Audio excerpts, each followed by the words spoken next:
ഇന്ദ്രിയമാണ് ആത്മാവ്. വിഷയങ്ങളിലേക്ക് സദാ പോകുന്നതും ബന്ധിക്കുന്നതുമാണ് ഇന്ദ്രിയങ്ങൾ. പഴയ കാലത്ത് അമ്മമാർ ഇന്ദ്രിയങ്ങളെ യമിക്കുന്നതിനാണ് ചില പ്രത്യേക രുചികൾ ഉണ്ടാക്കി കുട്ടികൾക്ക് ആഹാരം ഉണ്ടാക്കി കൊടുത്തത്. കാരണം അവർക്ക് തൻ്റെ വീട്ടിൽ നിന്ന് പുറത്തിറങ്ങിയാൽ അറപ്പുണ്ടാകണം. ആരോഗ്യത്തിന് അത് അനിവാര്യമാണ്.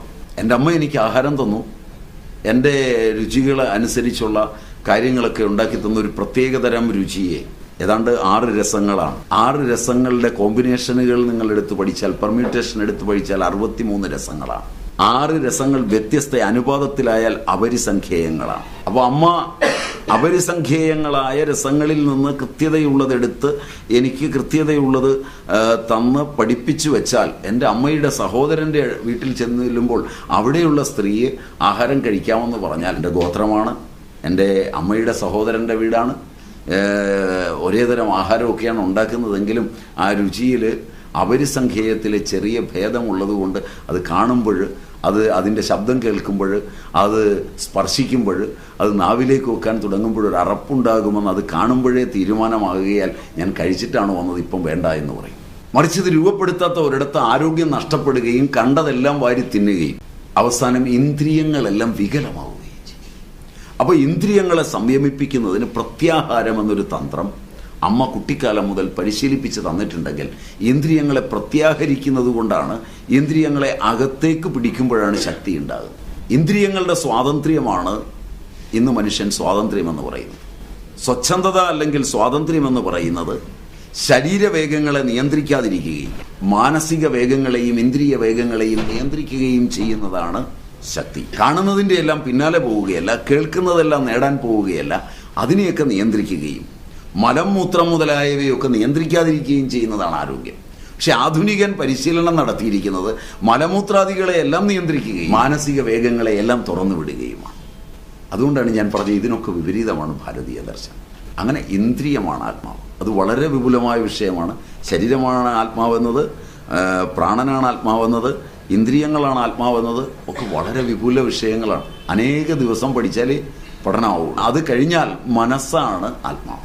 മനസ്സ് ശരീരത്തിലേക്കും ആത്മാവിലേക്കും ചേർന്ന് നിൽക്കുന്നതാണ്. മനസ്സുകൊണ്ടാണ് ഒന്നിൽ നിന്നുള്ള മോചനവും, മനസ്സുകൊണ്ടാണ് ഒന്നിൻ്റെ ബന്ധവും. അത് ഞാൻ ആദ്യം പറഞ്ഞ ഒരു സാങ്കേതിക ശബ്ദം നിങ്ങൾ മറന്നുപോയില്ലെങ്കിൽ, ഇന്ദ്രിയജനിത അനുഭവ ഉൽപ്പന്ന സ്ഥൂല ശരീര താതാത്മ്യം. അതായത് ഞാൻ കാണുന്ന, ഞാൻ കേൾക്കുന്ന, ഞാൻ തൊട്ടറിയുന്ന വസ്തുക്കളിലെ ദേവതകളും എൻ്റെ ദേവതകളുമായി ചേർന്നിട്ട് എൻ്റെ അനുഭവം അവിടെ രേഖപ്പെടുത്തി എൻ്റെ സ്ഥൂല ശരീരവുമായി അത് ചേർന്ന് നിൽക്കുക. ഇന്ദ്രിയജനിത അനുഭവ ഉൽപ്പന്ന വാസന, ഒരിക്കൽ അനുഭവം ഉണ്ടായതിൻ്റെ സ്മരണ അനേക ജന്മങ്ങളിലേക്ക് നിൽക്കുക.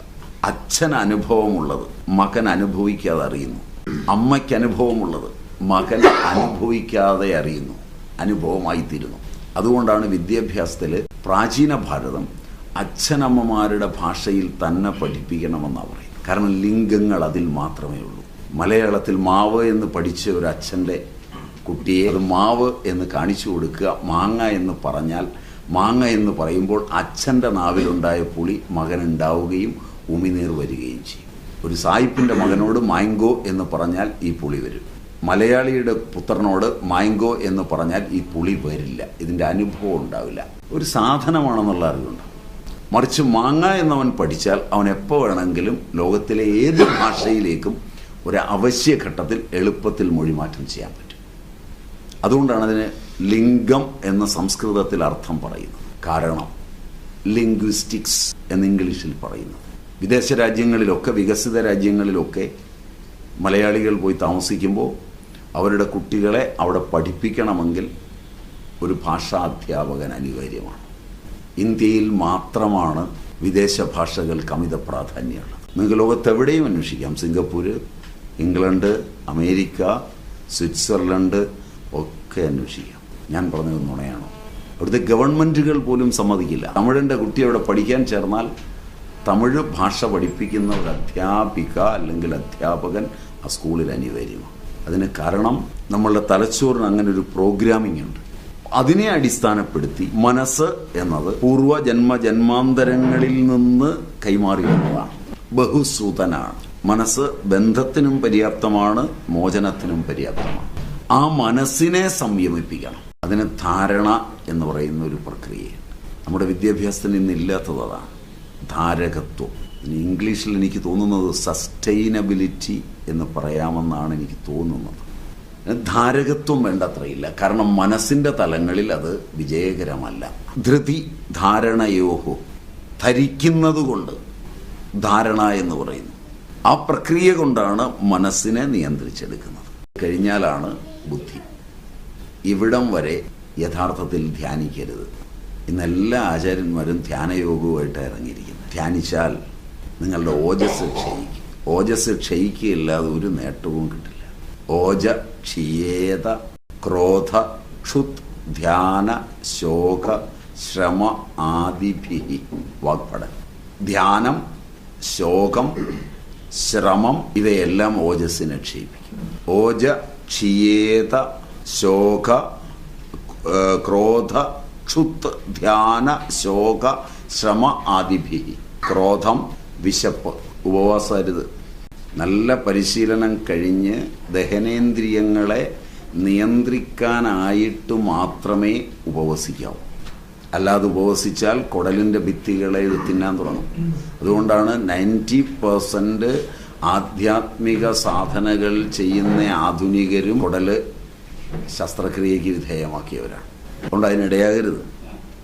ക്രോധം, ക്ഷുത്ത്, ധ്യാനം, ശോകം, ശ്രമം, കണ്ടമാനം പണിയെടുക്കൽ, ഈ പ്രശ്നമുണ്ട്. അതുകൊണ്ട് ഇതെല്ലാം ക്രമമായിരിക്കണം. അങ്ങനെ വന്നിട്ട് ബുദ്ധിയെ നിയന്ത്രിക്കുന്നതിനാണ് ധ്യാനിക്കുന്നത്, മനസ്സിനെ നിർവിഷയമാക്കുന്നത്.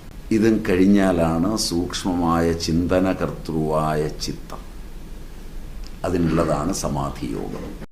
ഇവിടെ എത്തുമ്പോൾ ആത്മസംയമ യോഗത്തിൻ്റെ പടവുകളായി ആത്മസംയമനമായി, ആത്മസംയമനം ലഭിച്ചാൽ അവൻ പൂർണ്ണ മനുഷ്യനായി. ഇങ്ങനെ മനുഷ്യനെ പരിശീലിപ്പിച്ചെടുക്കുന്നതാണ് സനാതനധർമ്മം. അത് ആര് പരിശീലിച്ചാലും അത് സനാതനധർമ്മമാണ്. അതിന് നിങ്ങൾ എവിടെ ജനിച്ചു എന്നുള്ളത് ഇതൊന്നും പ്രത്യേകതയല്ല. ഇതിനോട് അദമ്യമായ ബഹുമാനമുണ്ടാവണം. ബഹുമാനമില്ലാത്തൊന്നും പഠിക്കാനാവില്ല.